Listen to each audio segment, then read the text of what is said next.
준비들 되셨나요? 네, 우리 한번 잘 해봅시다. 자, 그럼 지금부터 제22차 기본소득 지구 네트워크 서울대 개별 세션 17 청산 정치와 기본소득의 문을 열도록 하겠습니다. 이 세션의 진행을 맡은 저는 기본소득 한국 네트워크 운영위원 유보선입니다. 반갑습니다. 먼저 기본소득 운동사에 있어서 큰 전환점이 될 의미 있는 이 자리에 함께 할 수 있어서 개인적으로 큰 영광이라는 말씀을 드립니다. 본격적으로 세션 17 진행을 하기에 앞서 드릴 말씀이 하나 있습니다. 중요하지도 않고 관심도 없으시겠지만 저는 문학평론가입니다. 그래서 솔직하게 말씀드리면 저는 이 자리에 있는 것이 영 어색합니다. 그것만 해도 어색한데 저를 어색하게 만드는 게 하나 더 있습니다. 저는 이렇게 모든 세션이 시간표대로 칼같이 진행되는 포럼을 처음 봅니다. 그래서 저는 이 세션만이라도 문학적으로, 그러니까 시적 일탈이 허용되는 시간을 가져볼까 합니다. 그렇다고 너무 긴장하지 마시기 바랍니다. 그저 정해진 격식에 얽매이지 않고 자유롭게 발표할 수 있는 분위기를 만들겠다는 거고요. 여기 있는 분들이 10분 그 분위기를 만들어 주실 거라고 믿습니다. 저는 올해 제22차 기본소득 지구 네트워크 대회가 뜨겁게 펼쳐지고 있는 이곳이 현실 속의 기본소득을 가장 먼저 실현하는 나라가 될 것이라고 생각하는 편입니다. 다음 대통령 선거에 가장 유력한 후보인 이재명 민주당 대표가 기본소득 옹호자여서도 아니고 현재 한국 정치에서 가장 강력한 영향력을 행사하고 있는 용해인 의원이 기본소득당 대표여서도 아닙니다. 또한 그동안 한국 기본소득 운동을 주도한 기본소득 한국 네트워크가 점점 더 이론적으로 날카로워지는 한편 대중적 기반도 넓혀가는 중이어서도 아닙니다. 제가 한국이 지구상에 그 어느 곳보다도 먼저 기본소득이 있는 복지국가가 될 수 있다고 기대하고 있는 것은 바로 여기에 저와 같이 앉아있는 이분들 때문입니다. 개막연설에서 애니밀러 선생님이 말씀하셨듯 기본소득의 진화를 위해서는 이론적 토대를 제공하는 이론가, 실증 연구에 집중하는 학자, 그리고 그것을 현실 속에 구현하는 활동가의 균형 잡힌 조화가 필수적입니다. 그 중에서도 이론가들과 학자들의 새로운 이론과 실증 연구를 대중에게 옮겨 나르고 대중을 기본소득의 옹호자로 합리시키는 가구요 역할을 하는 활동가들의 중요성은 여러 번 강조해도 지나치지 않는다고 생각합니다. 옆에 앉아 계신 이 청년들이 맞나요? 이 청년들이 그 중요한 일을 태연하게 해내는 바로 그 활동가들입니다. 먼저 큰 박수로 환영해 주시기 바랍니다.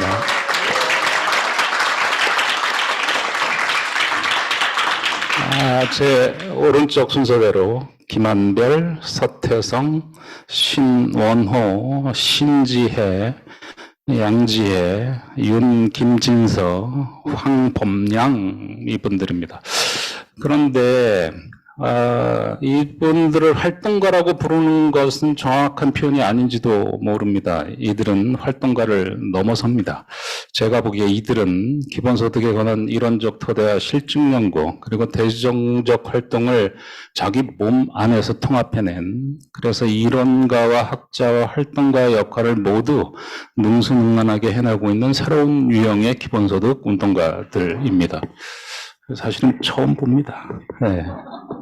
한국에서는 이런 새로운 유형의 젊은 기본소득 운동가들이 지역 곳곳에서 스스로 성장하고 있고 기본소득당의 경우에서 볼 수 있듯 강력한 연대체를 만들어가고 있습니다. 그런가 하면 이들은 기회 있을 때마다 실패를 두려워하지 않고 기본소득 세상의 도래라는 슬로건을 걸고 과감하게 현실 정치에 도연장을 내밀고 있기도 합니다. 이들의 모험 덕분에, 그리고 안타깝지만 멋진 실패 덕분에 한국 내에서는 기본소득에 대한 공감이 하루하루 커져가고 있는 중입니다. 한마디로 이들은 기본소득 운동의 아방가르드들이며 만약 한국이 전국민 기본소득을 가장 먼저 실행하는 나라가 된다면 그때 가장 큰 박수를 받아야 할 분들이기도 합니다. 미리 박수를 주셔도 됩니다.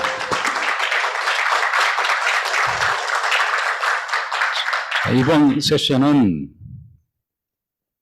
현실 소득 속의 기본소득을 위해 기본소득 운동의 가장 앞선에서 유쾌하고 발칙한 모업을 거듭하는 청년 정치인들의 이야기를 들어보는 시간입니다. 제 말이 길어지는 바람에 발표자들의 시간이 준 것 같아서 걱정입니다. 제가 의도한 시적 일탈은 이게 아닌데 제도한다는 말씀을 드립니다. 그리고 한 가지 더 드릴 말씀이 있습니다. 이분들의 발표문을 먼저 읽어봤습니다. 이들의 글에는 사람의 마음을 환장하게 하는 장면들이 꽤 있었습니다. 발표 들으며 마음이 요동치실 때마다 이론가다운 냉정함은 접어두시고 던져버리시고 힘찬 격려와 응원의 마음을 표현해 주셨으면 합니다. 그러면 각각의 분들의 이야기를 청해 듣도록 하겠습니다. 먼저 우리 김한별 님의 말씀을 청해 듣도록 하겠습니다.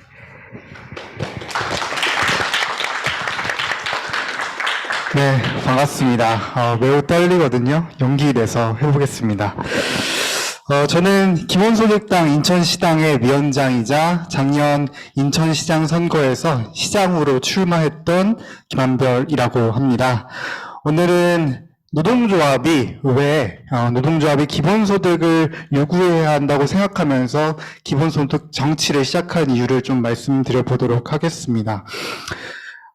제 삶에서 노동조합은 매우 중요한 요소입니다. 먼저 부모님들께서 노동조합을 활동하다가 그 안에서 사랑을 키우고 그리고 그 키운 결과 제가 이 세상에 등장했습니다.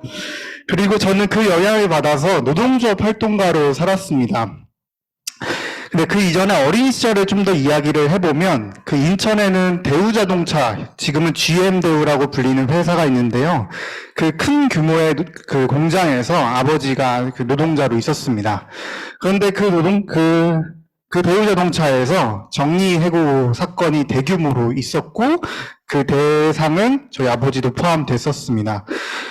그래서 그 정리해고로 인해서 노동조합의 대응은 매우 지난한 과정을 겪었고 굉장히 폭력적인 사건들도 꽤 많았습니다. 특히 정부는 그 과정에서 공권력을 투입했고 경찰들을 투입해서 노동자들을 연행하고 폭력적으로 탄압하기도 했습니다. 많은 노동자들이 폭력적인 상황에 노출되어서 좌절하고 고통스러워했습니다. 소득은 증발했고 그리고 증발한 결과 회사와 싸우는 것뿐만 아니라 빈곤과도 싸워야 했습니다. 그 시절 생각나는 장면이 있는데 너무 가난해서 식빵에 딸기잼을 발라먹는데 정말 얇게 펴발라서 아껴 먹어야 했던 그런 순간들이 생각나더라고요. 그래서 해고는 살인이다 라는 구호가 거리를 메웠습니다. 노동자들이 거리에서 정말 눈물을 흘리면서 외쳤던 시간들이 있었습니다. 삶을 뒤흔들었던 그 불안은 여전히 노동자들의 마음 한구석에 지금까지 흉터로 남아있으리라 생각합니다. 그 불안은 저 역시 제 삶에도 그 불안이 관통했는데요. 그래서 어렸을 때부터 세상은 뭔가 잘못됐다라는 감각이 제 안에 가득했고, 결국 노동조합 활동가로 살아가는 데 있어서 그것은 양분이 되고 힘이 되었습니다. 이를테면 최저임금조차 받지 못하는 아르바이트 노동자가 있었고, 그리고 코로나19 대한민국 멈추게 했을 때 일자리를 잃어야 했던 비정규직 노동자들이 있었는데 그들과 함께 싸웠습니다. 그럼에도 현실의 열악한 조건의 노동자들은 매년 계속해서 늘어나고 있고 더욱 취약해지고 있습니다. 한국에서는 최저임금을 준수하지 않음에도 일자리를 거부할 수 없는 노동자와 불안한 고용관계를 감수하고도 일을 할 수밖에 없는 노동자는 매년 많아지고 있습니다. 보편성은 추락하고 정책과 제도는 한 발 늦은 실정입니다. 노동조합의 대응도 더딘 편입니다. 문제를 예방하는 쪽이 아니라 문제가 발생하고 나서 사후 대응하는 데 급급합니다. 산적한 문제들과 고질적인 문제들은 지속되고 있고, 이 너무 많은 문제들에 노동조합이 제 역할을 다하기 어려운 상황입니다. 그래서 이에 물러서지 않는 것만으로도 노동자들의 삶이 더 나은 삶으로 향할 수 없다고 느꼈습니다. 사회를 바꿀 전망이 텅 비어 있다고 생각했습니다. 그러다 기본소득 아이디어를 만나게 됐고 기본소득당에 합류했습니다. 기본소득 도입이 보편성을 지켜내는 변화라는 점에서 희망을 느꼈고, 단지 물러서지 않는 게 아니라 다른 삶의 가능성, 다른 사회의 가능성을 열 수 있을 거라고 생각했습니다. 기본소득이 있다면 해고는 더 이상 살인일 수 없고, 노동은 소득 또는 생존을 위해서 해야 하는 의무가 아닐 수 있다면 노동자분 더욱 유의미한 요구를 할 수 있게 되리라 생각합니다. 기후위기에 대응하는 정의로운 전환을 선언적인 의미가 아니라 사회 변화를 동반하는, 그러니까 이른바 현장을 바꾸는 변화로 요구할 수 있을 거라고 생각합니다. 개별 사업장들의 노동조합이 자신의 사회적 의미를 발견하는 데도 도움이 될 거라고 생각합니다. 근데 안타깝게도 한국의 노동계에서는 기본소득을 주요 요구로 보고 있지 않을 뿐 아니라 기본소득을 일종의 노동에 대한 도전으로 받아들이기도 합니다. 이것은 노동의 가치를 훼손할 수 있다고 생각하는 것인데, 한국에서는 노동권이라고 표현합니다. 한국에서는 노동을 할 수 있는 권리가 매우 신성하고 중요하게 여겨집니다. 그런데 저는 노동을 하지 않을 권리가 노동을 할 권리와 상충한다고 생각하지 않고 있습니다. 그 둘은 상호 보완적으로 관계를 맺을 수 있고, 이 과정에서 기본소득은 중요한 매개가 될 수 있으리라 믿습니다. 정리하면, 그래서 한국의 노동계가 기본소득을 주요 요구로 받아들여야 한다고 믿기 때문에 기본소득 정치를 하고 있습니다. 여기까지입니다.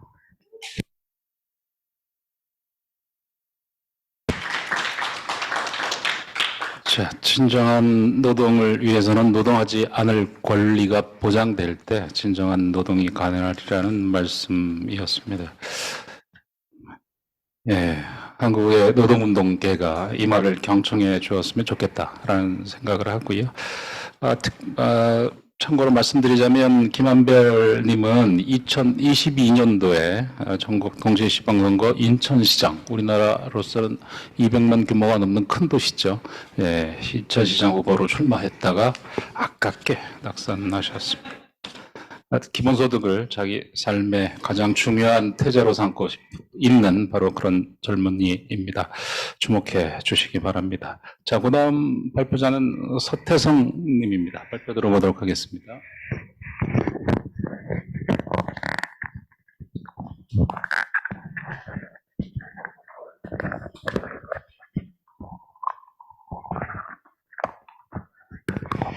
네, 반갑습니다. 저는 작년 지방선거에서 경기도지사 후보로 출마했던 서태성입니다. 네, 반갑습니다. 지금은 기본소득당의 경기도당 위원장으로 이렇게 좀 활동을 하고 있고요. 한국의 경기도 많이들 아실 텐데 한국의 지방자치단체 중 가장 많은 인구를 좀 자랑하고 있습니다. 올해 기준으로 한 1,400만 명 정도가 좀 살고 있고요. 그리고 2019년부터는 청년 기본소득을 좀 지급해오고 있습니다. 그러나 작년에 실시된 지방선거에서 그 당선 가능한 그 유력한 이런 거대 정당의 후보들이 경기도지사 후보들이 기본소득에 좀 호의적이지 않았습니다. 이에 경기도의 기본소득을 지키고 발전시켜서 전 국민, 그리고 전 세계 기본소득을 가는 그런 발판을 마련하고자 기본소득당의 경기도지사 후보로 출마했었습니다. 제가 기본소득 정치를 하는 데는 뭐 여러 가지 이유가 있지만 오늘 이 자리에서 좀 강조하고 싶은 것은 자료집으로 좀 나갔는데요. 정기적 소득, 이 현대 자본주의 사회에서 심리적 안정에 크게 기여한다는 점을 좀 간단히 좀 말씀드리고 싶습니다. 저는 대학생이었을 때 군부 독재였었던 미얀마에서 해외 봉사 단원으로 좀 활동을 했습니다. 일자리가 부족할 뿐만 아니라 아무리 열심히 일해도 불안정한 삶을 살아갈 수밖에 없는 그런 시민들을 좀 많이 만났습니다. 그 이후에는 돌아와서 불안정한 노동을 하는 알바 노동자들의 권익 향상을 위한 아르바이트 노동조합에서 좀 활동을 했습니다. 그리고 방문 요양사로도 일하면서 턱없이 적은 기초연금으로 살아가는 그 사람들, 그 시민분들을 좀 많이 만났습니다. 불안정한 삶을 살아가는 시민분들을 좀 만나면서 불안정한 소득이 이분들의 삶에 또 우리들의 삶에 큰 영향을 끼치는 것을 좀 알게 되었습니다. 그리고 노동 여부와 무관하게 지급하는 기본소득의 필요성에 깊이 공감하게 되었습니다. 기본소득의 필요성을 여러 측면에서 좀 이야기해 볼 수 있지만 오늘 이 자리에서 좀 여러분들께 말씀드리고 싶은 것은 기본소득이 사람들의 마음에 긍정적인 영향을 끼친다는 점을 얘기해 보고 싶습니다. 먼저 개인적인 차원입니다. 자본주의 사회에서는 아시다시피 돈이 없으면 할 수 있는 것이 매우 적습니다. 할 수 있는 것이 적어지면 자연스럽게 좀 마음속에 무력감이 생기게 마련이고 또 이런 무력감은 반드시라고 할 수는 없지만 사람들을 좀 심리적으로 불안정하게 하고 또 종종 사회적으로 응원받지 못하는 좀 행동으로 이어지게 합니다. 또 공동체를 힘들게 하는 행동을 좀 하게 되는 것입니다. 때에 따라서는 이것이 좀 범죄가 되기도 하고요. 하지만 정기적으로 지급되는 기본소득은 사람들에게 어떻게든 살아갈 수 있다는 그런 심리적 안정감을 제공해 줄 것이라고 생각합니다. 그리고 좀 집단적인 차원으로 좀 살펴볼 수 있습니다. 기본소득은 긍정적인 사회 변화를 위한 집단적인 심리적 기반을 형성할 것이라고 생각합니다. 현재와 같은 각자 도생의 사회에서는 좀 자신을 넘어서 공동체 전체를 좀 생각하기 어려워지는데요. 이게 생존 경쟁이 치열하기 때문입니다. 하지만 사람들이 기본소득으로 심리적 안정감을 되찾는다면 좀 자신을 넘어서 타인과 사회를 바라볼 수 있게 됩니다. 또한 체제 변화에 대한 저항감 또한 낮아지게 된다고 생각합니다. 더 좋은 사회 체제로의 변화를 위한 심리적 기반이 형성되는 것입니다. 이처럼 기본소득은 사회 구성원 개인의 심리적 안정에 긍정적인 역할을 할 뿐만 아니라 사회 전체적으로도 타인과 공동체의 너그러운 심리 상태를 만든다고 생각합니다. 긍정적인 변화를 위한 심리적 기반이 형성되는 것입니다. 심리적 불안을 등에 업고 성장한 배타적인 극우 세력이 전 세계적으로 득세하고 있는 요즘 상황에서 눈여겨봐야 할 기본소득의 효과라고 생각합니다. 네, 감사합니다.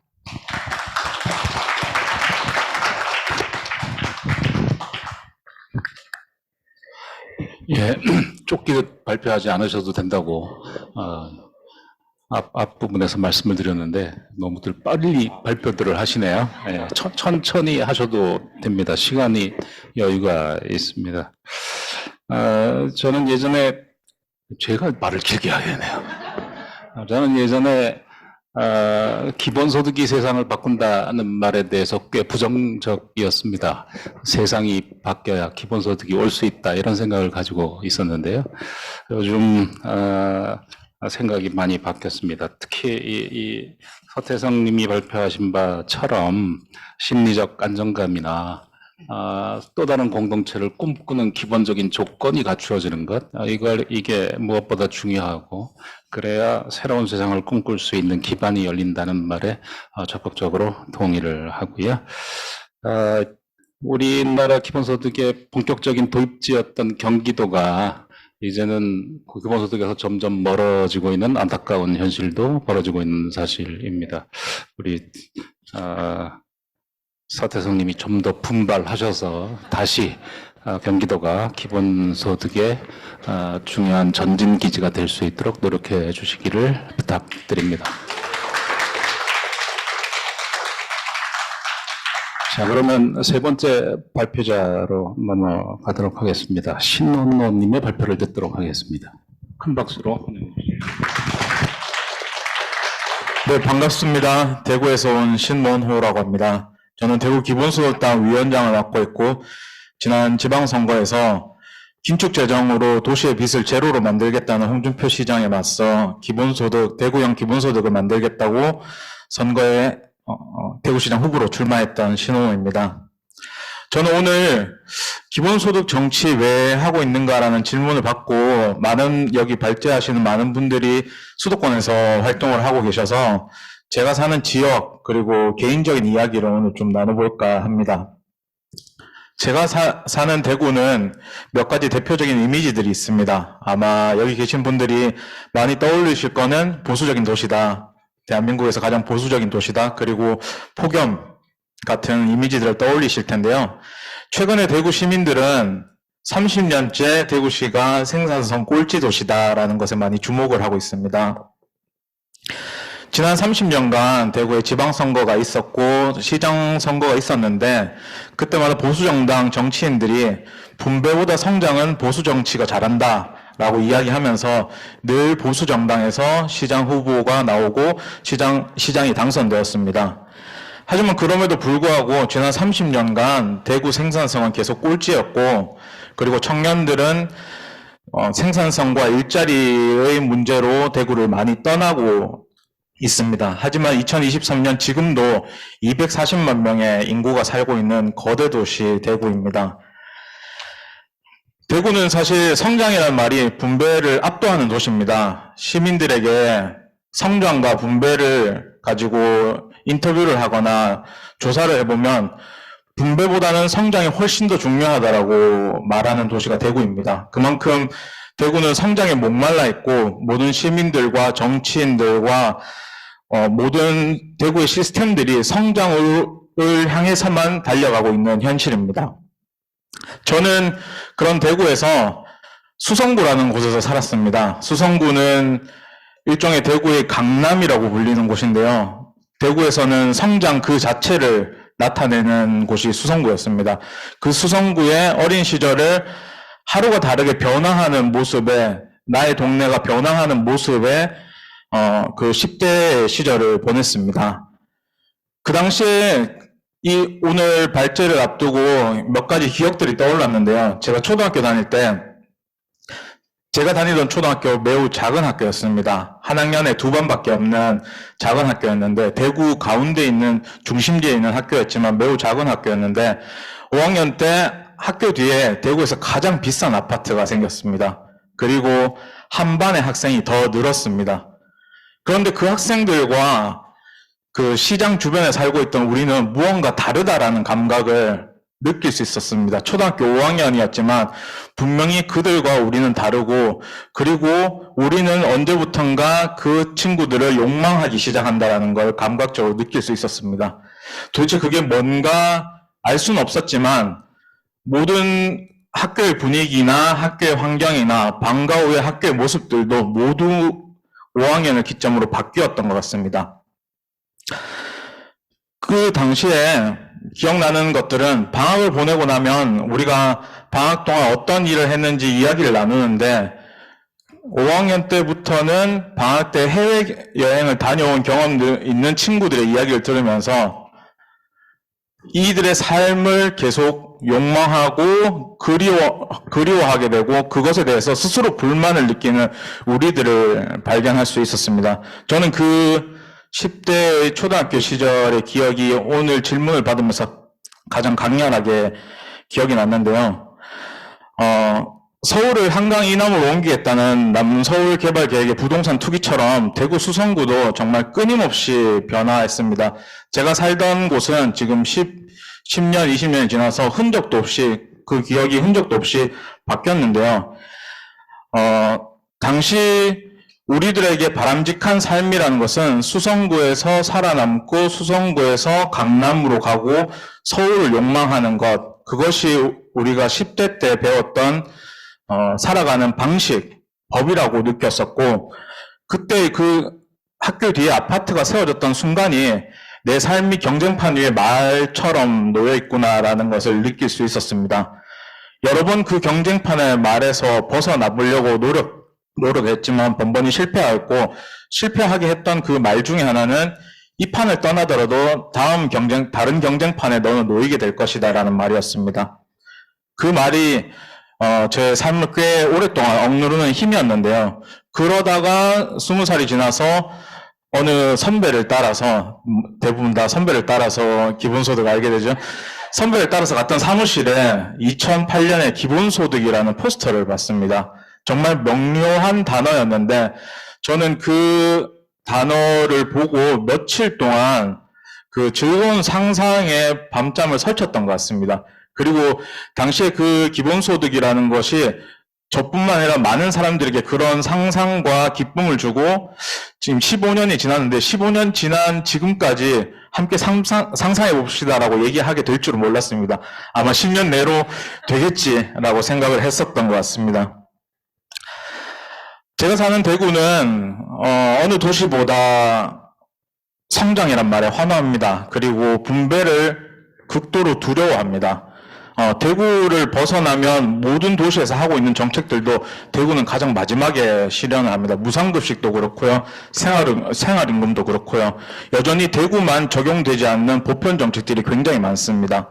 하지만 그럼에도 불구하고 대구 시민들은 끊임없이 성장을 이야기하는 정치에 투표를 하고 있습니다.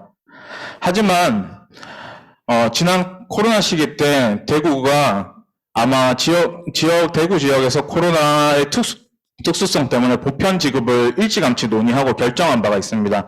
그리고 그 보편 지급된 코로나 재난 지원금이 대구 시민들 사이에서 꽤 회자가 되었고, 그 보편 지급을 통해서 공동체가 나의 삶을 지켜준다라는 말들이 꽤 많이 지역의 언론에서 회자가 되고 사람들 사이에 회자되는 일이 있었습니다. 이렇듯 대구라는 도시를 하나의 단어로 보수적인 도시다라고만 설명할 수는 없을 것 같습니다. 대구라는 곳은 서울 다음으로 퀴어 축제가 가장 오랫동안 열리고 있는 도시이기도 하고, 장애인 활동가들이 탈시설하고 지역사회에서 함께 살자라고 이야기하는 목소리가 가장 큰 도시이기도 합니다. 빈곤의 상황에서 지원받을 수 있는 매뉴얼이 아니라 누구나 빈곤하지 않을 수 있는 최저선을 만들기 위한 활동도 대구에서 정말 열심히 하고 있습니다. 지난 대통령 선거에서 기본소득당 후보의 슬로건은 누구나 나답게였습니다. 그리고 홍준표 대구시장이 대구시의 슬로건을 파워풀 대구로 바꿨는데요. 그 전에 20년 동안은 컬러풀 대구였습니다. 대구에서 누구나 나답게, 그리고 컬러풀한 대구에서 살 수 있게 기본소득과 함께 누구나 나답게 사는 대구를 만들기 위해 계속 활동하겠습니다. 감사합니다.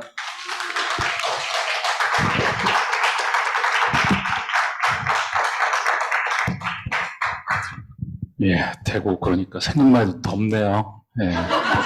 또 정치적 상황 얘기를 들으니까 더 그런 마음이 듭니다.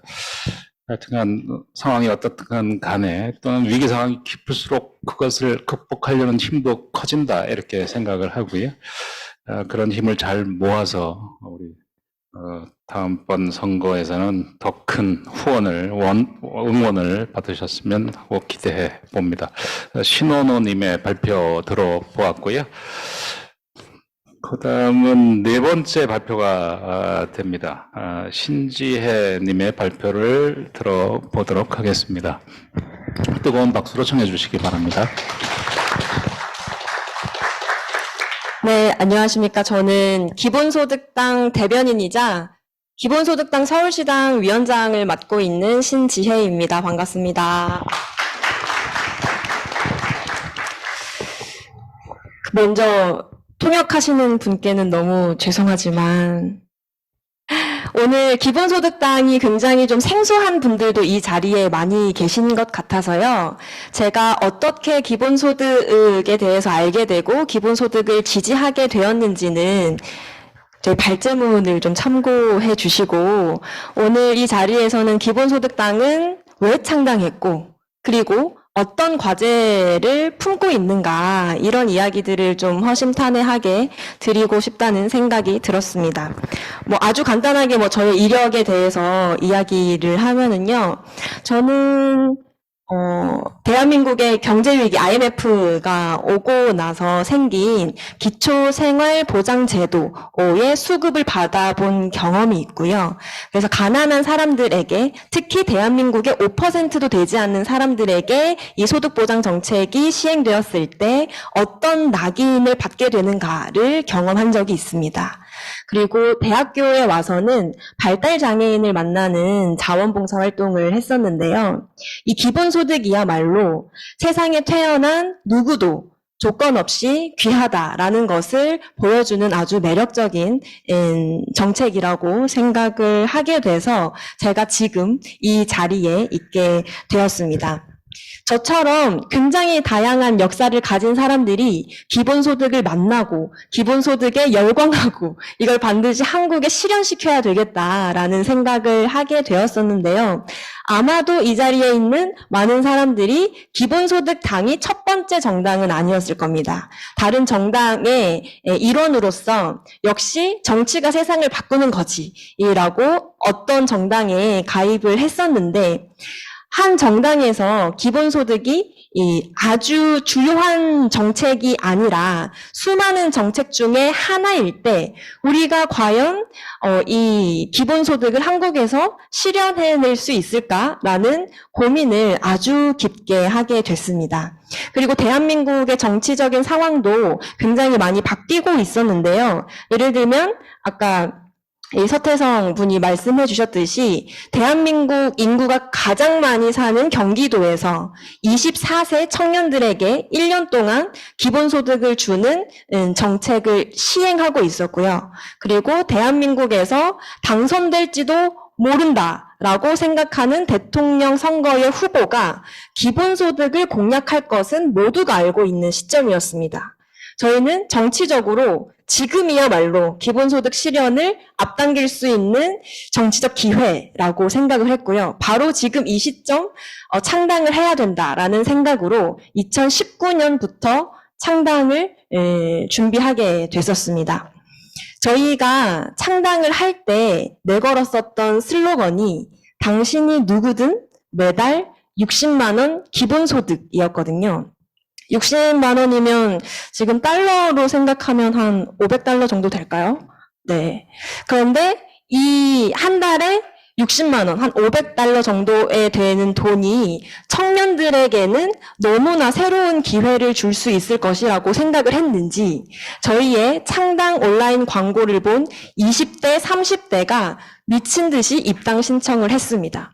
사실 대한민국에서 정당을 만드는 조건이 굉장히 까다롭고 어려운데요. 저희가 이 온라인 창당 광고를 시작한 지 2달 만에 창당할 수 있는 최소 당원 수를 채워서 창당을 하게 되었고요. 2020년 1월에 대한민국에서 최초로 한 의제를 중심으로 하는 정당인 기본소득당을 창당을 하게 됐었습니다. 그런데 안타깝게도 저희 창당한 바로 다음 날 한국에서 코로나 확진자가 생겼어요.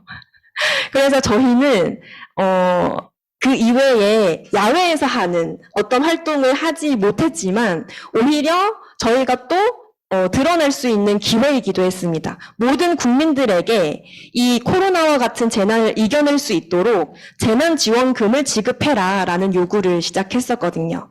그리고 코로나 확진자가 생긴 지 한 3, 4개월 정도가 지났을 때 대한민국 정부는 전 국민에게 물론 개별적이 아니라 가구 단위로 지급했다는 한계는 있지만 전 국민에게 일회성의 재난지원금을 지급하게 됐었습니다. 대한민국에서는 그 어떤 나라에서보다 기본소득이라는 것을 아는 국민 수가 많을 것 같아요. 그리고 재난지원금의 경험까지 더해지니까 기본소득이 실행되면 이런 거구나라는 감각을 많은 국민들이 하게 되고 기본소득에 대한 지지도 높아지기도 했습니다. 이제 작년에 대통령 선거가 있었거든요.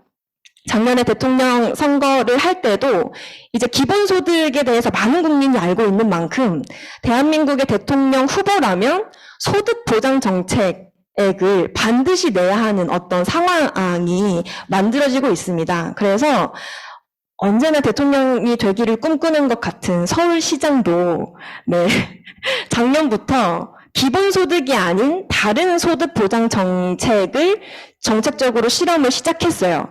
많은 분들이 아시는 NIT, 음해소득세를 시작한 셈인데요. 이것은 이제 기본소득을 실현하고자 하는 이 정치인들에겐 어떤 과제가 되었냐면 왜 하필 수많은 소득보장 정책 중에서 우리는 기본소득을 해야 하는가에 대한 논의를 그리고 설득을 해야 하는 과제가 남아 있습니다. 예를 들어서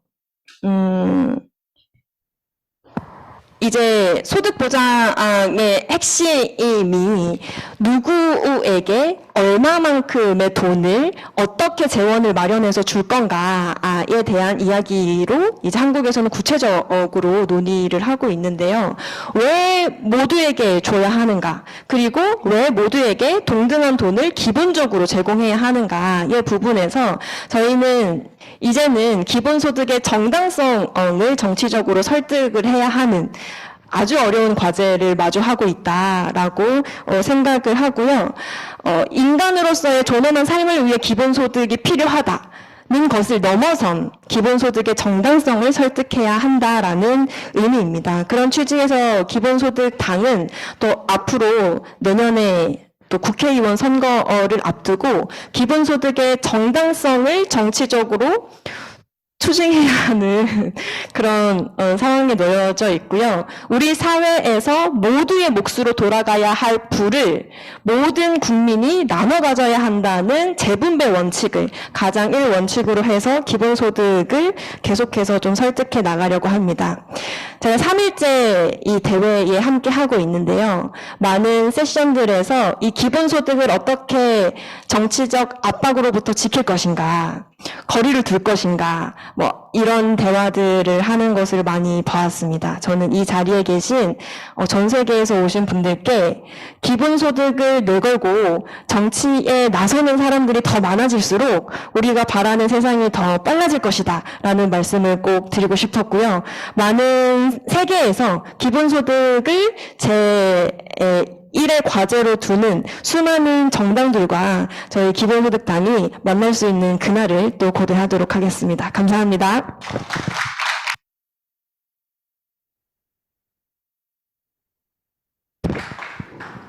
예, 참고로 신지혜님은 기본소득당 현재 대변인입니다. 예, 대변인다운 말씀 고맙습니다. 그리고 동시통역하시는 선생님에게도 감사의 말씀을 드립니다. 정해진 원고를 바꿔 말하는데도 제가 듣기에는 너무 통역이 잘 되고 있는 것 같아서 반가운 마음입니다. 고맙습니다. 이제 다섯 번째 발표가 되나요? 예. 양지혜님의 발표를 청해 듣도록 하겠습니다. 역시 큰 박수로 환영해 주시기 바랍니다. 네, 안녕하세요. 저는 2022년 제8회 전국 동시지방선거에서 경기도의회 비례대표 후보로 함께했던 양지혜입니다. 오늘 이 자리에 그리고 4일 동안 저랑 비슷한 옷을 입고 계신 분들이 많은데요.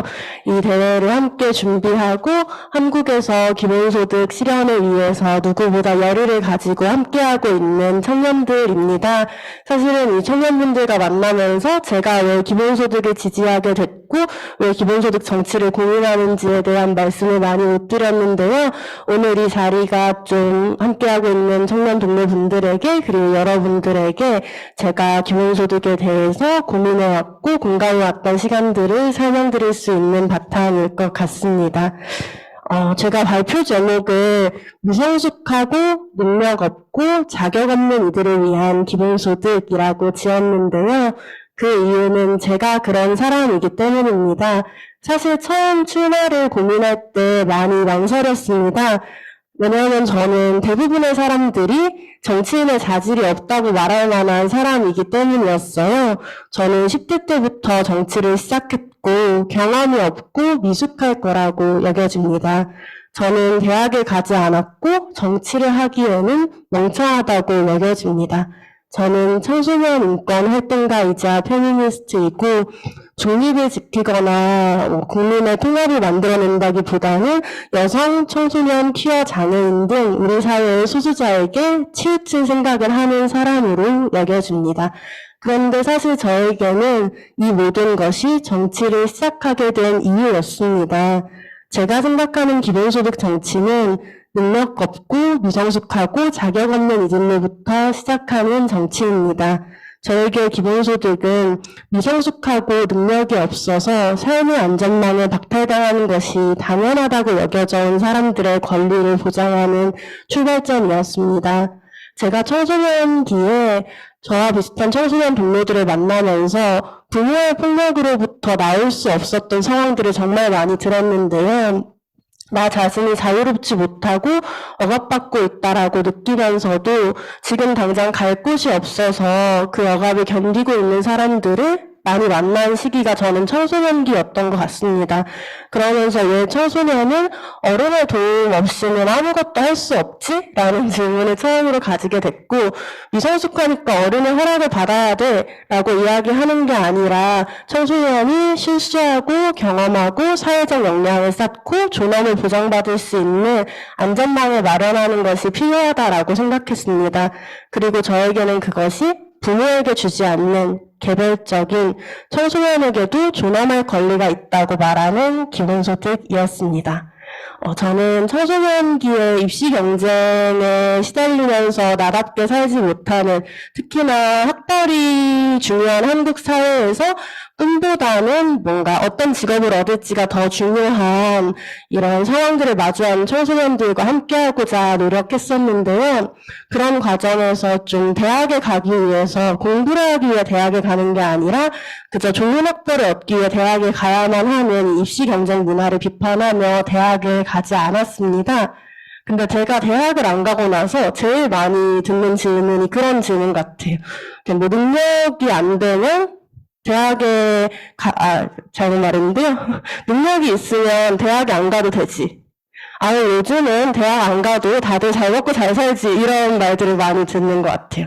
그리고 제가 페미니스트로서 좀 결혼하지 않는 삶을 고민할 때도, 요즘은 여자도 능력만 있으면 결혼 안 해도 되지, 이런 얘기를 정말 많이 듣는 것 같아요.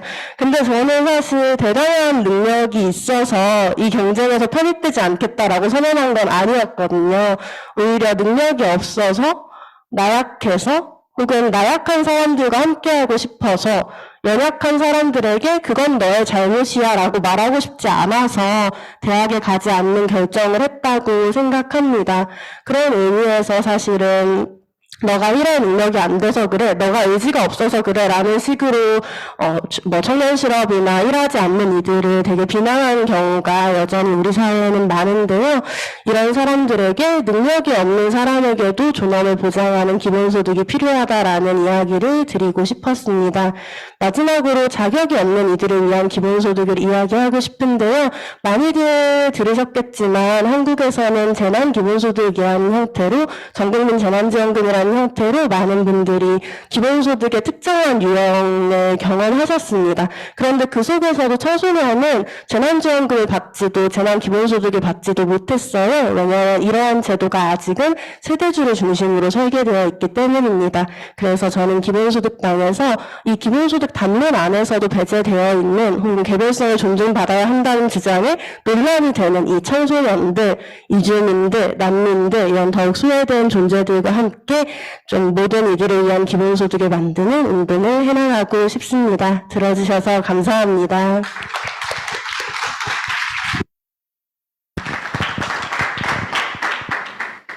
예, 능력 있고 자격 있는 사람만 살 수 있는 곳, 그곳에서 능력 없고 자격도 없고 성숙하지 않지만 인간답게 살 권리를 줄 수 있는 그 제도, 기본소득을 옹호하게 되었다는 말씀을 차분하게 해 주셨습니다. 처음에 이 세션을 시작할 때 저의 자세가 좀 거만했었습니다. 이 젊은이들이 기본소득이란 걸 만나서 참 고생이 많다, 뭐 이런 자세였는데 점점 제 자세가 낮아져서 내가 그런 생각을 할 자격이 되나, 이런 마음을 먹어가고 있는 중입니다. 이 나머지 두 분 발표가 끝날 때쯤이면 저는 이 바닥에 가라앉아 있지 않을까 걱정스러운데요. 너무 이 어른들이 또는 저희 같은 기성세대가 만들어 놓은 잘못된 세상을 바르게 잡으려고 노력하는 모습에 힘찬 격려를 보내는 바입니다. 자, 이제 6번째 발표가 되겠나요? 김진서님의 발표를 청해 듣도록 하겠습니다. 큰 박수로 환영해 주시기 바랍니다. 네, 반갑습니다. 소개받은 윤김진서입니다. 지난 이틀간 대회에서는 마이크 잡고 계속 점심 몇 시까지 먹어라, 다음 세션 늦지 말고 와라 이렇게 안내만 하다가 정치인으로서 세션의 발제자로 또 참여를 하니까 새삼 새로운 느낌인 것 같습니다. 오늘 저는 앞선 발제자분들께서 정말 놀랍게 각자의 삶의 맥락에서 기본소득이 어떻게 정치가 되었고 의미가 되었는지 정말 다른 맥락들을 많이 말씀을 해주셨어요. 이렇게 운이 좋게도 저도 조금 다른 맥락에서 이야기를 해보려고 하는데, 저는 여성 청년의 삶의 맥락에서 기본소득과 기본소득 정치가 어떻게 맞닿아 있는지를 좀 이야기를 나누어 보려고 합니다. 제가 지금 20대 중반인데요. 제 나이대 또래들에게 기본적으로 정치라는 것은 어렵고 하기 싫고 혹은 나와 관련이 없는 것에 가까운 것 같습니다. 그 와중에 저에게 정치라는 것이 왜 해야 하는 것 혹은 유의미한 것이 되었나라고 생각해보면 저는 처음부터 정치라는 것이 어떤 삶의 투영이었던 것 같습니다. 멋진 대의, 멋진 목표만큼이나 나의 개인적인 삶, 너무나도 사적인 삶에서 제도와 이 정치들이 굴절되는 방식들이 저에게는 너무나도 중요했던 것 같습니다. 제가 20살 때 서울 한복판 강남역에서 여성 혐오 살인 사건이 있었습니다. 가해자는 남성 5명이 화장실에서 나올 때까지 가만히 기다리다가 여성이 나오자 그 여성을 칼로 찔러서 죽였는데요. 그 사건을 계기로 저는 처음으로 나의 삶이 어쩌면 구조적인 불평등에 노출되어 있을 수도 있겠다라는 생각을 했던 것 같습니다. 그 경험이 여전히 저에게는 엄청나게 많은 것들이 깨어지고 박살나고 또 다시 재구성되었던 과정으로 기억하고 있습니다. 나의 삶에 이렇게 부정의의 맥락들이 많다니라는 것을 이해한 후에 자연스러운 과정으로 그렇다면 다른 사람들의 삶은 대체 어떤 부정의들이 중첩되어 있을까를 고민하게 되었던 것 같습니다. 당연하다라고 생각하고 살아왔던 이 사회의 기반이 누군가의 역할을 속단하고 누군가의 관계 맺음을 제한하고 있으며 또 누군가가 이동조차 할 수 없도록 방해하고 있다는 것은 그만큼 개인의 삶의 맥락에서 대안이라는 것이 다층적으로 필요하다라는 반증이기도 했습니다. 제가 기본소득이라는 말을 처음 들었을 때 들었던 생각은요. 아, 이거 잘하면 여기저기 다 갖다 붙일 수 있겠는데? 정도의 느낌이었습니다. 알면 알수록 기본소득이 단순히 어떤 특정 누군가, 어떤 상황에 있는 소수의 개인들만을 위한 것이 아니다라는 것이 느껴졌기 때문이었는데요. 특히 저에게는 저와 또 저랑 비슷한 친구들의 삶에 기본소득이 꼭 필요하겠다라는 이야기를 했던 것 같습니다. 저는 10대부터 20대까지 성폭력과 데이트 폭력을 겪었고 20대 중반이 되도록 안정적인 일자리를 찾지 못했으며 또 혼자 서울에 올라와서 비좁은 원룸 생활을 지금까지도 하고 있습니다. 그러다 보니 또래 여성 친구들과 모이면 주로 하는 얘기가 상사가 이런 말 했는데 이거 성폭력 맞아? 의 이야기부터 시작해서 취업하는 친구들 만나면 일하기 너무 싫다. 상사가 립스틱 색깔 가지고 뭐라 한다. 같은 이야기들. 아니면 사실은 그냥 일하기 싫다. 왜 해야 되냐. 솔직히 그렇지 않습니까? 저는 여전히 아직도 일하기 너무 좋아하는 사람은 진짜 신기하거든요. 왜 일이 좋지? 라고 정말 매 순간 생각합니다. 저는 아닙니다. 여기까지만 하겠습니다. 아무튼 그런 이야기들 되게 흔하게 하는데요. 우리가 마주한 이 어려움들이라는 것이 단일한 원인에서 기인한 것이 아니지 않겠습니까? 너무나 많은 차별들이 겹겹이 중첩된 결과물이었습니다. 이 교차하는 차별을 발견했을 때 저는 차별과 선별이라는 것, 그리고 분배와 소득이라는 것을 애초에 처음부터 다시 써야 되는구나 라는 생각을 했던 것 같습니다. 기본소득이 말하는 세상은 사실 페미니즘과 너무나도 닮아있는 세상입니다. 따라서 페미니즘과 기본소득이 만났을 때 이 고루한 차별을 향한 새로운 질문이 생겨나고 그 질문의 파괴력은 전 어마무시하다고 생각합니다. 여성을 가족 관계 속에서가 아니라 누구의 딸, 엄마 혹은 아내로만 바라보는 이 사회에 여성도 개인이고 인간이다라는 페미니즘적인 접근, 또 가족이 아닌 개인의 존엄을 말하는 기본소득의 접근은 사실상 동시에 적용했을 때 그 시너지와 파급력이 달라진다라고 생각을 합니다. 코로나를 포함한 재난 상황에 유독 비정규 불안 노동으로 여성들이 많이 흘러가거나 아니면 쉽게 해고되는 이 문제에도 노동시장의 여성 차별 당연히 고발해야 하고 동시에 노동 중심성 또한 비판할 수 있어야 한다고 생각을 합니다. 폭력에 노출된 여성들이 그 공간을 벗어나 자립하려면 당연히 새로운 상상력이 필요하다고 생각합니다. 요즘 뉴스를 보면 불안한 이야기들밖에 없습니다. 전세 사기로 목숨을 잃은 피해자들의 뉴스를 봤을 때 어제가 이태원 참사 300일이었는데요. 유가족분들은 어제를 포함한 3일 동안 서울시청 분향소에서 국회까지 삼보일배를 하면서 걸었습니다. 삼보일배를 하는 장면을 보신 분이 있으실지 많이 계실 것 같은데요. 세 걸음을 걷고 땅에 무릎을 꿇고 절을 하고 다시 일어나서 세 걸음을 걷는 것을 9km를 걸었습니다. 유가족 분들께서. 그리고 이거는 제가 사실 당에서 이태원 참사 관련한 활동을 하고 있어서 드리고 싶었던 말씀인데 어제 너무 가슴 아팠던 이야기가 유가족분 한 분께서 혹시 여러분은 재난을 당하면 내 가족이 재난의 피해자가 되면 절대 그 장례를 빨리 치르지 말라는 말씀을 막 울면서 하시더라고요. 내가 어떻게 죽었는지 어디가 어떻게 됐는지 꼭 면보를 걷어서 확인하고 장례 천천히 치러라는 말씀을 울면서 하시는데 저도 정말 눈물을 참을 수가 없었습니다. 또 최근에는 오송 참사로 가족을 잃은 분들의 인터뷰들도 많이 볼 수 있는 것 같습니다. 이 구조적인 부정이들이 어쩌면 나에게도 닥칠 수 있고 나의 동료에게 닥칠 수 있고 혹은 우리 모두가 필연적으로 공유하고 있는 일이라는 이 불안감은 우리를 한편으로는 괴롭게 만들지만 또 한편으로는 그렇다면 어떻게 해야 하는가 하는 고민으로 밀고 나가는 추진력이 될 수도 있다라고 생각을 합니다. 저는 지금 우리가 공유하고 있는 이 시대에 혹은 이 시대 안에서 저와 비슷한 사람들의 삶에서 기본소득이 혹은 정치가 혹은 기본소득 정치가 새로운 분석의 틀이자 대안으로 나아가는 그 추진력이 될 수 있다고 생각합니다. 감사합니다.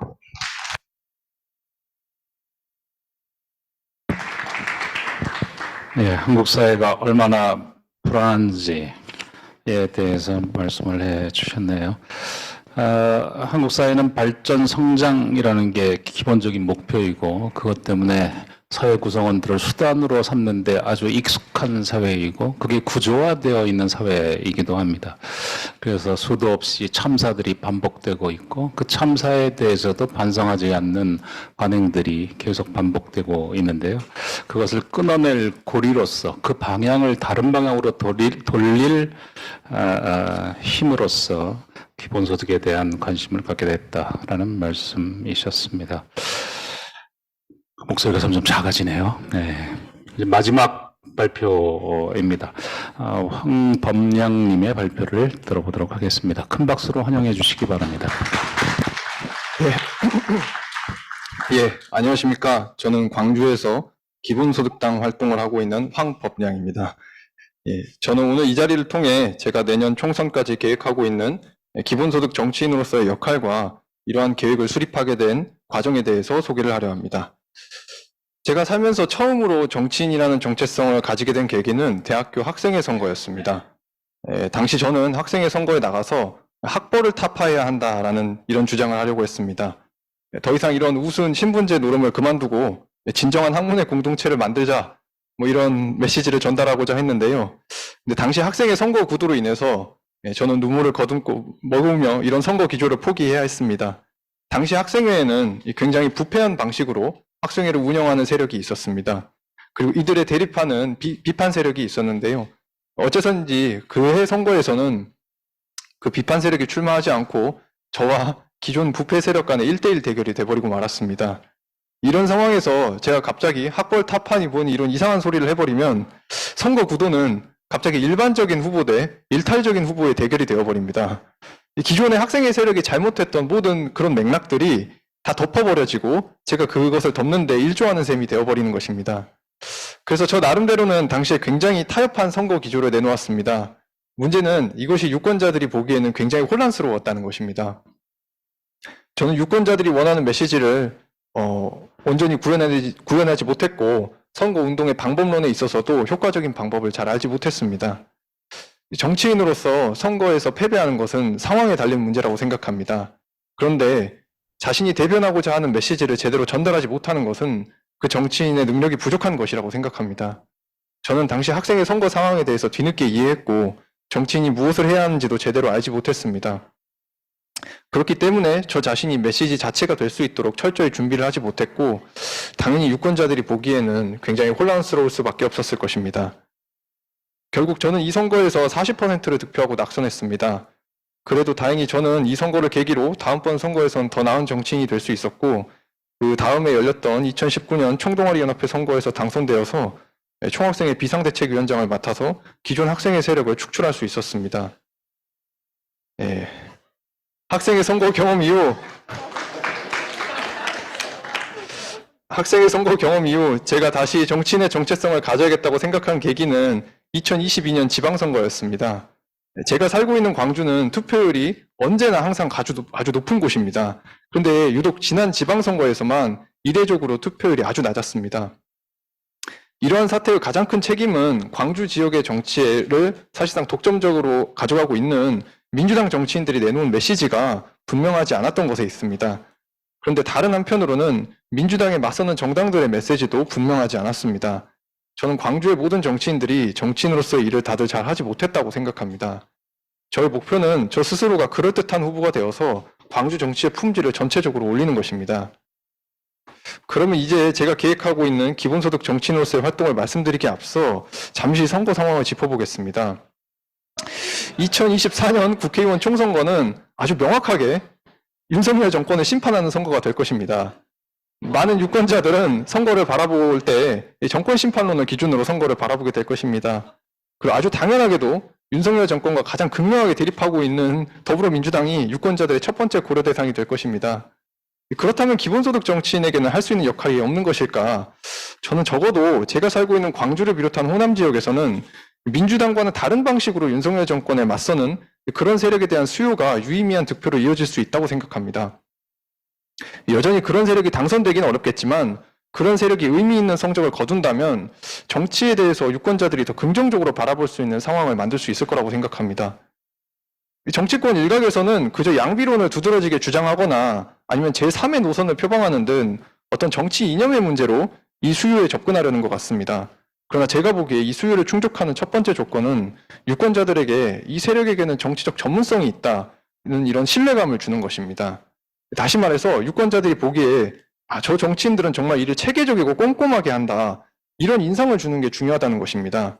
선거 기조나 정치 이념은 오히려 이 조건을 충족하는 데 유용한 방식으로 조정될 필요가 있다고 생각합니다.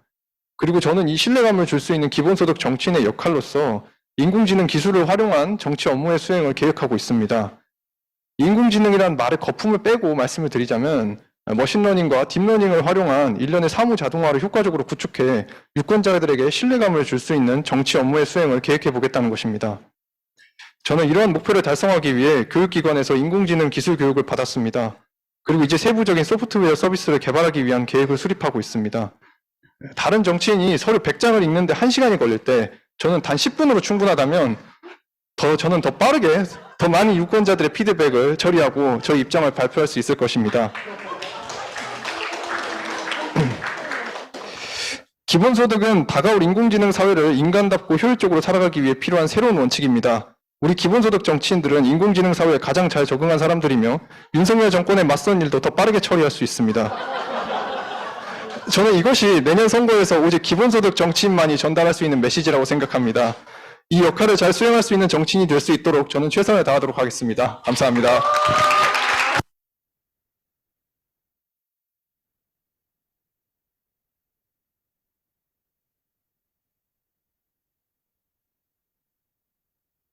이 계획이 꼭 성공하시길 응원하도록 하겠습니다. 하여튼 7분의 발표를 들어보았습니다. 제가 세션을 시작하기 전에 감히 저는 단언한다. 대한민국이 전 국민 기본소득의 가장 완전한 실현을 제일 먼저 시행할 국가가 될 것이다. 바로 이분들 때문이다라고 말씀드린 적이 있는데 어째 제 의견에 동의하십니까? 사실 처음에 제가 그 얘기를 할 때는 수사적인 의미였는데 이제는 진심으로 그렇게 생각하게 되었습니다. 여러분들도 그러시지 않았을까 생각을 해봅니다. 우리 7명의 저는 새로운 유형의 기본소득 운동가라는 표현을 썼는데요. 이 새로운 유형의 기본소득 운동가들의 출사표, 도전장 뭐 이런 걸 들어본 셈입니다. 이 발표를 듣고 혹시 묻고 싶은 것이나 또는 개인적인 포부나 이런 부분에 대해서 또는 당부 응원의 말씀하시고 싶은 분들은 이야기를 해주시기 바랍니다. 저쪽에. 예, 어제도 질문했었는데. 저는 기본소득당 당원입니다. 저는 회사, 스타트업을 하나 운영을 하고 있고, 아까 인공지능 말씀하셨는데, 제가 업으로 삼고 있는 게 인공지능입니다. 그래서, 공부에 도움 필요하시면 언제든지 알려주시고, 저는 사실 기본소득 당원이 된 거는 얼마 되지 않았어요. 1개월인가 2개월 정도 됐고요. 근데, 기본소득에 대해서 생각한 거는 벌써 한 20년이 됐습니다. 그래서 제가 원래 대학 1학년 때, 그때 저희 원론서에 나왔던 헨리 조지에 대한 소개란이 한 5cm 바이 5cm로 딱 조그만 칸이 있었는데, 그때 그거에 꽂혀서 제가 혼자서 독학을 해서 기본소득에 대해서 그때부터 신념을 가지고 있었고, 아까 대구 위원장님께서 말씀하셨던 것처럼 그런 분들 이렇게 성장 매니아들 있잖아요. 그분들이랑 항상 인터넷에서 막 다음 아고라부터 시작해서 이제 카톡방에서 이제 키보드 워리어즈를 이제 많이 하고 있습니다. 지금도. 근데 제가 근데 되게 놀랐던 게 일단은 기본소득 당이 생긴 거예요. 예, 일단 좀 걱정되는 부분은 있어요. 왜냐면 기본소득 사회가 이루어지면 그 다음에 우리는 뭘 할 것인가 약간 이런 문제가 있긴 한데, 어제가 저희가 기본소득에 대해서 제가 20년 동안 이거를 키보드 워리어즈를 했지만 전혀 한 발짝도 나아가지 못했던 게, 이렇게 같이 하시는 분들이 있다는 게 일단 되게 가슴이 뜨겁고, 또 한 가지 말씀드리고 싶은 질문은 뭐냐면 이거예요. 이제 사실 경제학적으로 기본소득은 사실 완전합니다. 그러니까 여러분들 당 안에서도 기본소득을 그냥 막연히 바라시는 분들도 굉장히 많으신 것 같아요. 근데 제가 장담하지만 저는 개발자이기 이전에 이제 경제학자이기도 하거든요. 근데 경제학적으로 완전합니다. 이거 다 이게 수리적으로 증명이 가능하고. 근데 이제 아까 대구에서는 성장 매니아들만 있다. 그래서 거기에서 우리는 분배를 이게 아니라 이게 사실은 성장 정책이 되는 거거든요. 근데 이런 복잡한 경제학적인 메커니즘을 어떻게 교육을 해야 되는가에 문제가 남아있다고 생각을 해요. 그래서 저는 이제 저희 기본소득당에 제가 가입하고 당비도 꼬박꼬박 내고 하는 이유는 이제 그런 부분에 있어서 우리가 뭔가를 해결할 수 있지 않을까. 혹시 그런 교육제도나 이런 부분에 대해서 좀 가지고 계신 어젠다가 있는지 이런 것들이 좀 궁금합니다. 네, 그게 질문이에요. 예, 기본소득 제도가 경제학적으로 완전하다. 그런데 이걸 어떻게 알리고 교육할 것이냐, 그거에 대한 대책이 있느냐, 이런 말씀이신 것 같아요. 그죠? 자, 이 질문에 대해서 누가 답을 해주실까요? 대변인께서 해주시나? 아니면 대구에서 오신, 대답 부탁드립니다. 네, 기본소득당 대변인이고요. 기본소득당이 2020년에 창당하면서 지금까지 매회 선거를 대비하면서 계속 이 정책과 관련된 내용들을 보강하는 방식으로 3년 동안 성장하고 있거든요. 정당도 성장하는 게 굉장히 중요하니까요. 그리고 지금 대한민국 현실에서 가짜 도생을 부추기는 교육을 현 정부에서는 굉장히 또 몰아붙이려고 하고 있기 때문에 저희 당원님이 지적해 주신 것처럼 어떤 내용의 교육을 어떤 방식으로 진행할 것인가가 앞으로 얼마나 대한민국을 또 발전시킬 수 있는가를 또 좌지우지할 수 있는 아주 중요한 맥락이라고 생각을 합니다. 함께 의논하시죠.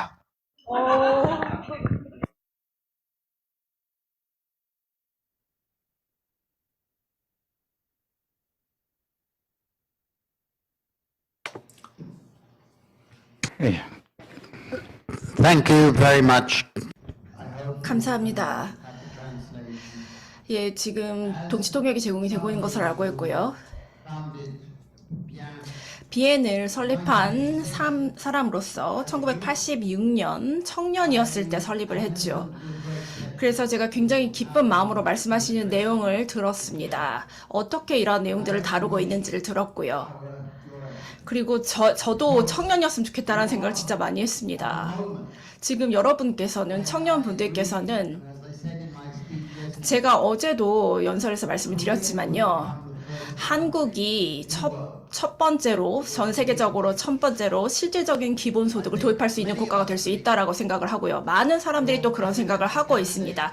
그리고 대통령 후보께서도 이 부분에 대해서 굉장히 거의 실현을 하는 단계까지 왔었고요. 그리고 또 많은 이 자리에 계신 분들께서 분노도 가지고 계시고, 그래서 이런 분노를 동력으로 해서 일을 하시고, 또 때로는 좌절감도 느끼고 불안감도 느끼고, 그리고 프리카리아티의 그런 불안정함도 느끼고 계시고요. 그리고 또 이런 분노를 통해서 기후 위기에 대한 분노, 우리 세대가 겪어야 하는 기후 위기에 대한 분노, 그리고 또한 유머도 느끼고 계십니다. 유머라는 것은 사실 굉장히 큰 동력입니다. 그래서 제가 여러분 말씀을 들으면서 이 두 가지를 다 볼 수 있었습니다. 분노와 유머를 들었기 때문에 저는 최고의 행운을 여러분께 빌어드리고 싶습니다. 감사합니다.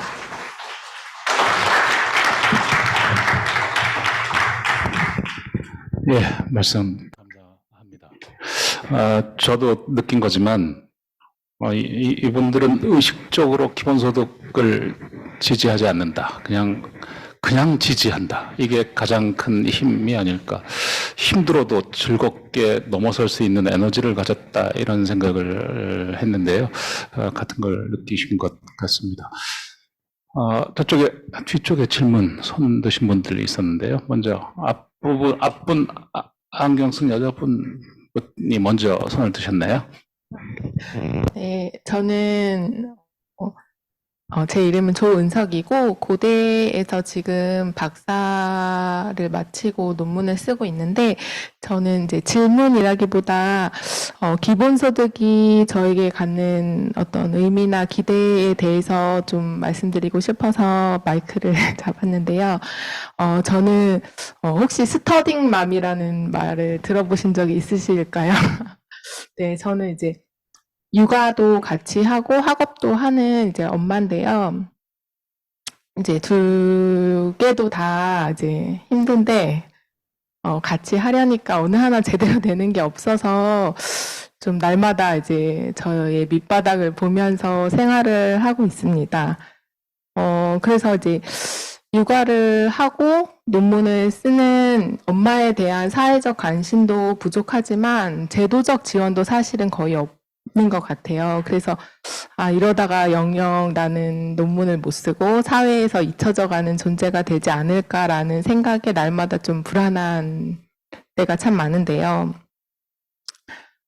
이제 맞벌이도 아니고 재학생도 아니고 이제 박사 과정, 이제 박사 수료생의 그 신분으로는 어린이집 순위에서도 사실 밀려가지고 이제 어린이집을 보내는 것도 사실 쉽지 않았던 것 같아요. 그래서 이제 어린이집을, 근데 또 막상 이제 어린이집에 들어갈 때가 됐는데 코로나가 터져버려서 거의 한 2년, 1년 이상을 또 학업도 육아도 제대로 못하고 지나간 시간들이 있어서 이제 이 무기한 연기된 그 논문에 항상 마음의 짐이 컸던 것 같아요. 그래서 내가 사회 구성원으로서 어떤 역할을 하고 있다는 것에 대한 인정이 되게 갈급했던 시기인 것 같아요. 지금도 여전히 그런데 사회에서 잊혀진 노동, 그리고 뭐 평가받지 못하는 노동에 대한 정당한 계산을 받고 싶다. 이런 생각에 기본소득에 대한 지지를 좀 많이 하게 되는 것 같아요. 제 입장에서는. 그래서 제가 청년과 중년의 사이에서 이런 청년들의 그 기본소득을 지지하는 분들의 그런 이야기들을 듣게 돼서, 이제 청년의 시기를 조금 지난, 뭔가 아직은 그렇지만 암흑기를 지나고 있는 사람으로서, 기본소득이 주어진다면 이런 저처럼 육아를 하면서 공부를 하는 엄마들이 사회에서 사라지거나 뒤처지지 않고 육아와 학업을 즐겁게 해나갈 수 있지 않을까라는 기대를 하면서 여러분에게 많은 기대와 박수와 응원을 보내드리고 싶습니다.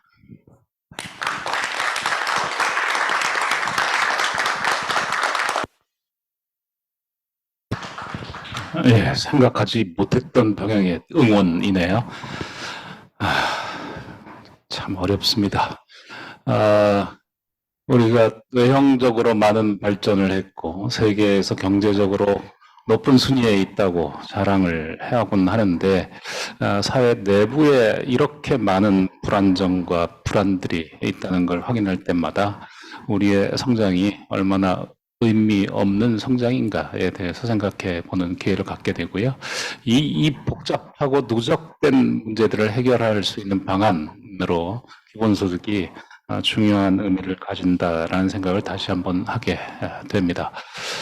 저 뒤쪽에 손 들으셨던 분 있는데 그 다음 질문 들어보도록 하겠습니다.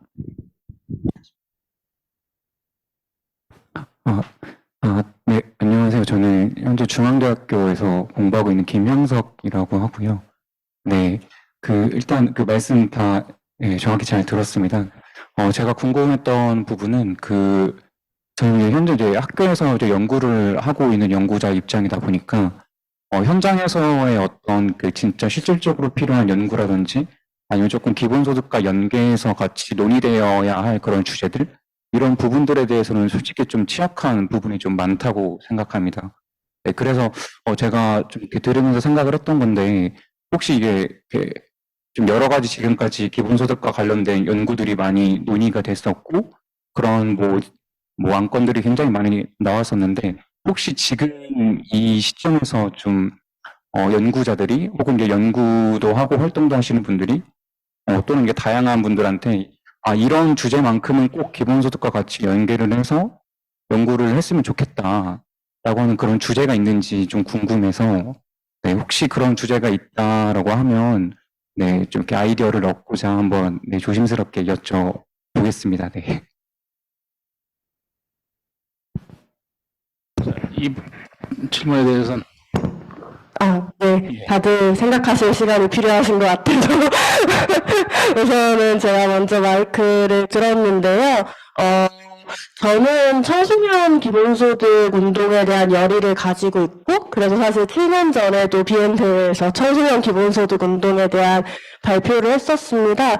그때 제가 생각했던 건 소수자 기본소득 운동이 중요한 이유는 단순히 뭔가 소득의 안정성 때문만이 아니라 그 사람의 시민권이 어떤 위치에 있는지를 확인하는 계기이기 때문이라는 생각을 많이 했었어요. 이를테면 청소년 기본소득을 고민하다 보면 근데 그 사람들의 통장에 돈이 들어와도 채권자가 그것을 마음대로 뽑았을 수 있는데 라는 생각을 하게 되기도 하고 사실은 우리 사회에서 아동에 대한 친권자의 권한이 굉장히 막강하고 사실 친권자로부터 아동을 보호하기 위한 사회적 안전망 자체는 굉장히 부재한 현실 혹은 청소년이 어른에게 위탁해야만 삶을 이어갈 수 있는 현실 자체에 대한 고민 없이 좀 청소년의 경제적 권리에 대한 고민 없이 청소년 기본소득을 얘기하기 정말 어렵다라는 생각을 했었고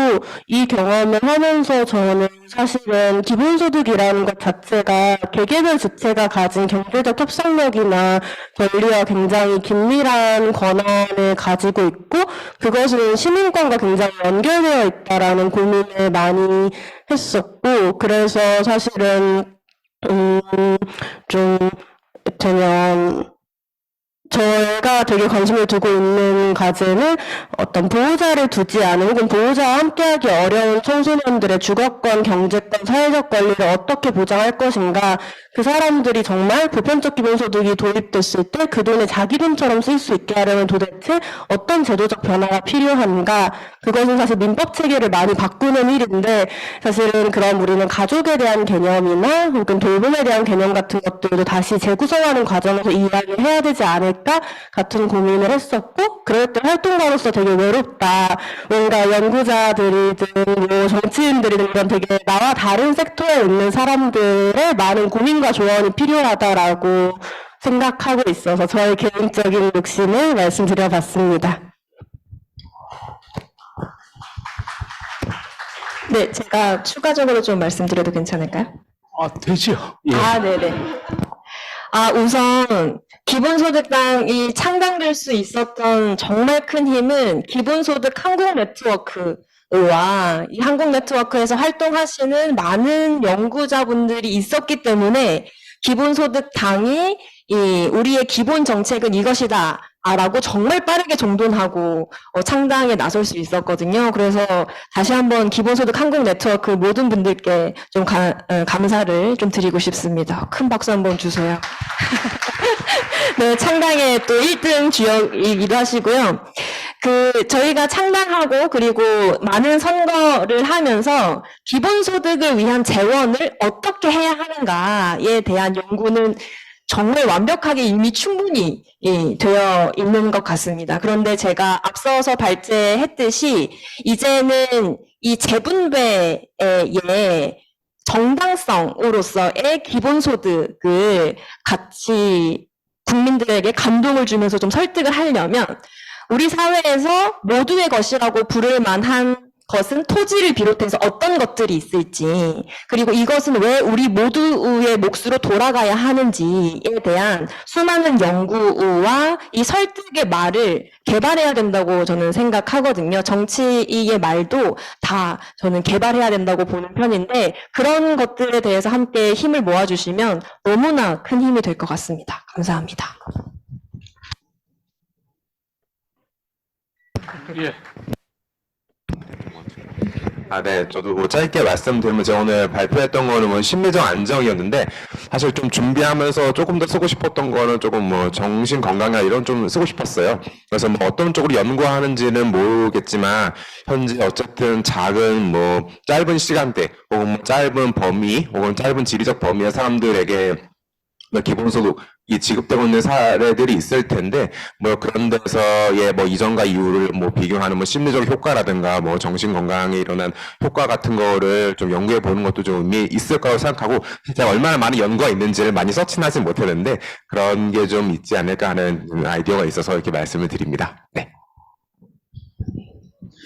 네, 코로나19 이후에, 그러니까 정확히 코로나19가 시작되고 나서부터 갑자기 직장을 잃은 분들이 많았습니다. 근데 그런 분들이 어디로 보였냐면 운송이랑 물류 산업이었거든요. 이를테면 쿠팡이 대표적인 회사인데, 근데 이런 회사들의 특징상 야간 노동을 합니다. 야간 노동을 하면서 소득에 그만큼 이제 야간 할증이 붙어서 소득이 늘어나는 소득이 늘어납니다. 근데 제가 좀 이런 거에 대해서 연구가 필요했다고 생각했던 거는 소득이 있었더라면 이들에게 일자리를 다른 선택을 할 수 있는 어떤 여유가 더 얼마나 있었을지, 그리고 야간에 하기 때문에 사회적인 활동을 거의 못 합니다. 거의 저녁에, 그러니까 새벽에 퇴근해서 술 먹고 자고 이러한 것들이 반복되면서 건강도 상하게 되고 있거든요. 네, 그래서 기본소득이 이런 산업재해나 노동자의 건강에 있어서 어떤 좀 안정적인 역할을 할 수 있을지 이런 것도 좀 궁금합니다. 네.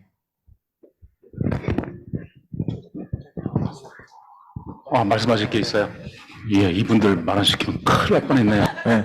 아마 짧게 마무리 발언해야 될 것 같아서 마이크를 잡았습니다. 제가 앞서 이야기했을 때 이제 성장과 분배로 대구에서 많이 이야기된다라고 했는데 오늘 기본소득 지구대회도 각국마다 기본소득 논의가 속도가 차이가 있고 그 논의의 지점들이 이제 다른 것처럼 한 국가 내에서도 굉장히 속도가 다르다고 생각합니다. 저는 기본소득당 그리고 기본소득 한국 네트워크 활동을 하면서 수도권 서울 경기에서 빠르게 논의가 되고 있는 이슈들에 대해서 지역에서는 사실 그만큼 논의가 안 되어 있고 여전히 지역에서 새로운 정치나 정책들이 나올 때 성장 정책이냐 아니면 반성장 정책이다라고 구분을 하거든요. 그래서 여전히도 기본소득을 분배 정책으로 지역에서는 보는 시각이 있고 그런 것들이 지난 재난지원금 때 생각보다 지역의 경기 부양 효과를 보게 되어서 지역에서 많이 놀랬던 거고 뭐 폐업률이 갑자기 멈춘다던가 그런 효과들이 생각보다 이런 정책들이 반성장 정책은 분배 정책이다라고 생각을 했는데 그렇지 않은 효과들을 발생시키는구나가 많이 회자가 되어서 저는 대구에서 올라왔다고 하면 많은 분들이 일단 아이고라고 하시는데요. 저는 대구가 블루오션이라고 생각합니다. 기본소득을 정말 뿌리 내릴 수 있는 곳이라고 생각하기 때문에 네, 대구에서 열심히 하겠습니다.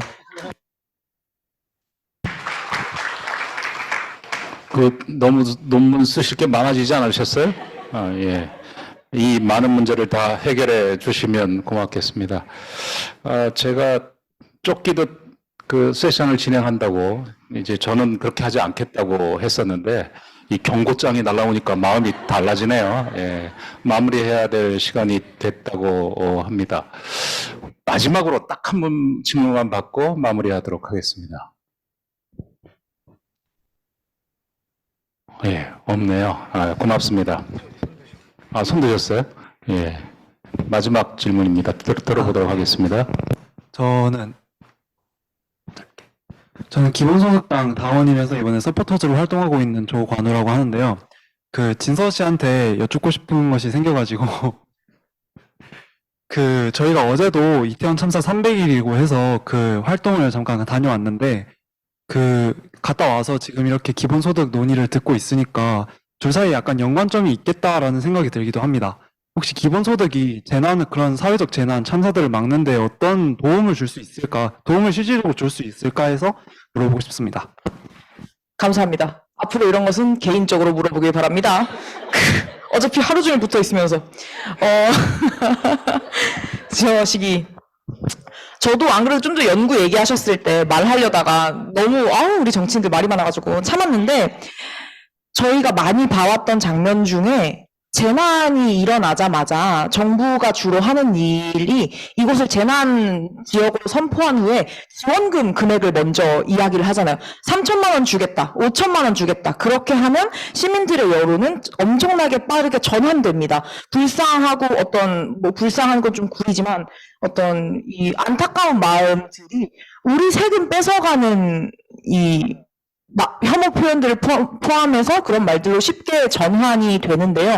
한편으로 저는 기본소득이 재난 피해자가 됐던 혹은 다양한 사례가 있을 수 있겠죠. 스토킹의 피해자가 됐던 데이트 폭력의 피해자가 됐던 어떤 지금의 상황에서 기초적으로 필요한 것들, 실제로 이 이태원 참사 이후에는 외국인 피해자가 이제 그 나라의 종교적 특성상 이 시신을 3일 안에 빠르게 옮겨야 하는데 그 본국에 있는 가족들이 돈이 없고 정부의 지원들은 절차상으로 늦어지는 바람에 이 문제가 엄청 심각해져서 이 소셜 펀딩을 했던 적이 있어요. 시민들에게서 돈을 모아서 이제 했던 적이 있었는데 그런 개별적인 사례에도 대표적으로 기본소득이라는 개개인들의 어떤 안전망, 재정적 안전망을 만들어주는 게 효과가 있을 수 있다라고 생각하고 한편으로 짧게만 한다는 게 1분 안에 끝내겠습니다. 이 재난 이후에 어떤 재난 피해자를 향한 낙인 같은 문제들이 저는 한편으로 우리 사회 전체가 사회가 연결되어 있다라는 감각 자체가 유실되고 어떤 극단적으로 개인주의화된 상황에서 누군가 위에 서거나 아래에 깔리는 것 이외에는 선택지가 없다라고 판단하기 때문이라고 생각을 해요. 그래서 뭐 이렇게 쉬운 말로 하면 너무 경쟁적이다라고도 할 수 있겠지만 저는 이걸 좀 더 좋은 언어로 말하고 싶은데 이 연구를 해주세요. 그런데 그런 분위기 자체가 어디서 왔냐라고 생각했을 때 단일한 원인이라는 건 존재하지 않겠지만 그 중에 하나가 어쩌면 우리가 스스로의 능력으로 노동하고 이 잡을 얻는 것을 성공하고 그래서 개인적으로 스스로 먹고 살 수 있는 상태를 만드는 것이 온전한 도덕적이고 개인적인 어떤 요건이라는 상상력 때문에 사람들의 생각들이 그렇게 파편화되고 내가 잘 먹고 잘 살면 끝이지 내가 아니었으니까 다행이다 머무른다라고 생각해요. 그 아이디어 자체를 어떻게 바꿀 것이냐라고 했을 때 사실은 이것들이 우리가 공유하고 있는 것이고 나눠야 하는 것이고 부가 됐던 더 나아가서 말씀하신 시민권이 됐던 그것이 소수가 독점하는 체제가 돼서는 안 된다라는 아이디어가 기본소득이 가지고 있는 어떤 메인 이데아라고 생각을 해서 그게 어떤 사회적 참사, 사회적 재난에 있어서 기본소득이 연결되고 혹은 돕고 또 도움을 받기도 하는 그런 지점이라고 생각합니다. 감사합니다. 예, 기본소득의 가장 앞선에 있는 아방가르들의 얘기를 이제까지 들으셨습니다. 따라가면 될 것 같습니다. 이들의 힘은 생내적인 기본소득주의자이기도 하고 곳곳에 현장에 있다는 것이 제일 중요한 요소가 아닐까 싶습니다. 이들의 말에 경청하고 이들을 후원하는 것, 이게 기본소득의 전 국민 기본소득화를 앞당기는 중요한 계기가 되지 않을까 싶습니다. 7분이었습니다. 김한별, 서태성, 신원호, 신지혜, 양지혜, 윤김진서, 황범량 7분들을 크게 격려해 주시기 바랍니다. 자, 이것으로 청년 정치와 기본소득 세션을 마치도록 하겠습니다. 감사합니다.